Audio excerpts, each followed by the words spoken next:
So we've heard about flipping the classroom and blended learning, where students are able to, on their own device, watch a video. But how can you make the video more interactive, and how can you gauge what students are actually learning from the content, or to see if they've even watched the video at all from home? And this website, EduCanon, comes into play. It's a nice website. It is free. However, it's kind of limited unless you go with a paid subscription. But I'll show you what you can do with the free service. If you log in, it's kind of nice. You can sign in with your Google Plus account, which you already have through frsd.us. So I'm in already as myself. You'd be prompted to log in with your Google account if you weren't already signed in. And the first time you sign in, it actually gives you a nice tutorial, and there's information on here about how to build it as well. So this is just going to be an overview because the website itself has a lot of information. Basically, under the design tab, you can find a YouTube video and copy and paste the link, and it loads up over here. Now it allows you to crop it, so you can, if you hit the crop button, decide you want only a section of the video to show. And it also allows you, as you go through, to add questions. And this is really where EduCanon is useful and kind of interesting. You can stop. I'm going to pause the video here and add a question. Oh, it's giving me an error. It wants me to fill out all fields. Over here, I've got to enter this in here. So this is my numbers video, our learning objective, practice our numbers. And then here it wants me to actually put, this is not technology, but you need to put your grade level, the overall, this would be English, and not English, math. And then math foundations, I suppose. Okay, so now that I've filled these out, I can add a question. And I'm going to add in a multiple choice question here. And which number do you think goes in the missing spot? And over here, this checkbox selects which answer is correct. So I'm going to put the answer 1 and a message when they choose that. Good job. That's right.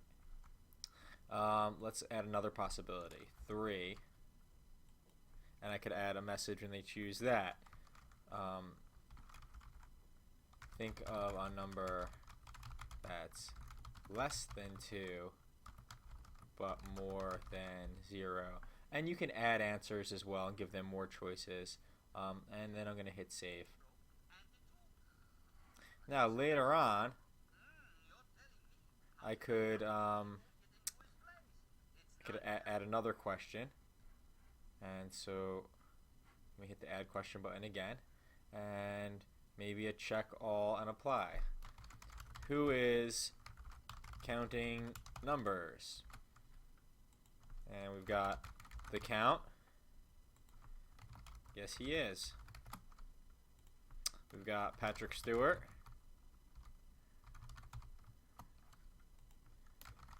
This guy really likes to count. And we could add another one, Martha Stewart.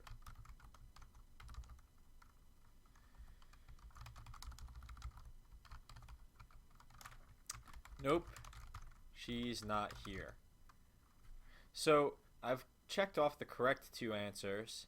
I'm not sure I spelled any of the names correctly, but that's okay for this demonstration. And I'm going to hit save on this question. So as you go through, you can see an orange line appear where you've added questions. And then when you've got a good setup here, you can hit finish build. Now, one of the problems with the free version is that it only lets you add in multiple choice, check all that apply, or pause. The other ones, it brings you right to a page for advertising for their for their basically $48 per year rate, which may be worth it if you really love this website. I'm going to hit finish build, assign lesson. Now here's where it gets interesting. EduCanon allows you to set up classes and assign lessons to them, and I think that for most beginners here, this is quite overwhelming. And so I'm going to skip right to the bulbs. And bulbs are what you just created. Bulbs are the video lessons with the questions built in. And so here on the bulbs, I can hit the share and embed button. And what I've successfully used is monitor unregistered students. And then this gives you a link that you can share with your students, and some embed code too if you wanted to put it into a web page. But I'm going to just show you this link here. If you were to put that on your web page or send it to students in any way that you normally send them digital files, if I paste that, this is what it looks like from a student perspective. They have to type in their name. I'm going to put John Smith, and if they don't have an email address, they could just click no email and it just creates something for them, and then go to lesson. And here's what John Smith gets. They watch the video, and when one of the question prompts come up, coming up soon, here we go, it shoves that video over to the side and asks us the question. Which number do you think goes in the missing spot? 1.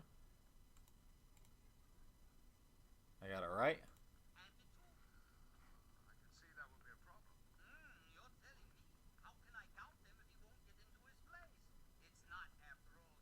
And here's my second question.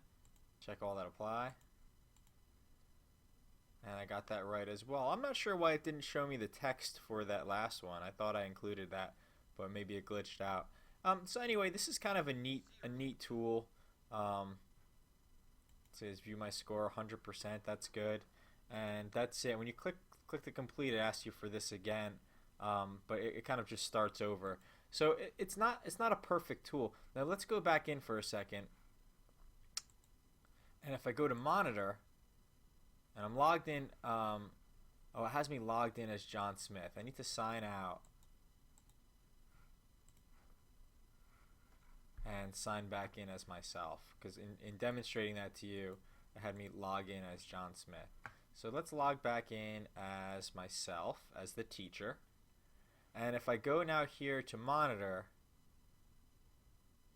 I can select kind of unassigned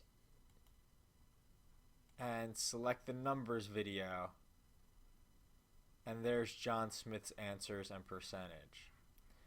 So again, there are ways to create classes and to assign specific classes, specific bulbs, but you can also forego all of that and simply use the unassigned student. And this would be maybe the easiest way to see if EduCanon is something that would work for you, or maybe something that doesn't work for you. That's it.